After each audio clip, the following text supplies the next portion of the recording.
هذه العمليه تستفيد من هذا المستفيدين منها الوطني من حوالي مليونين هذا الشخص اللي تتوزع على عدد الاسر تقريبا حوالي 123,000 أسرة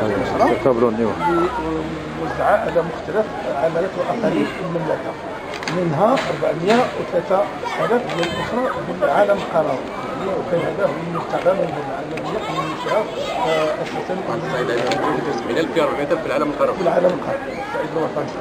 بالنسبة للكلفة المالية الإجمالية لهذه العملية حسب الآيات ديال محمد الخامس للبرلمان 62 درهم. 6 ملايين و 200.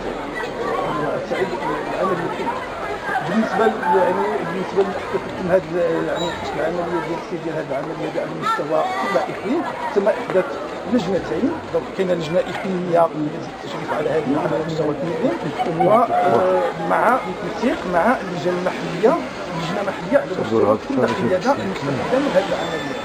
بالنسبه للجنه الاقليميه تتكون من 8 مصالح وبالاضافه الى محسن اللي كل واحد عنده دور داخل هذه اللجنه باش يقسموا المهام ديالهم باش يقدروا على الشيء الجيد لهذه العمليه.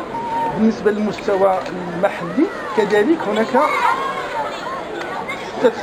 لجنه محليه تكون نسبه المصالح ومحسن كذلك للتشريف على هذه العمليه. المهام ديالهم تتمثل في تهيئ اللوائح للمستفيدين، استلام المواد الغذائيه بالنسبه للجهات الاقليميه من الممولين، كذلك باش نمشيو في نفس المنهج اللي مشينا فيه ويمكنوا اكبر عدد ديال المستفيدين ديال المسار من الاستفاده من العمليه. رائعين، شكرا على المجهودات اللي بذلتوها وبنشكر اللجنه الاقليميه واللجنه المحليه على النشرات ديال هذه العمليه وعلى التطبيق.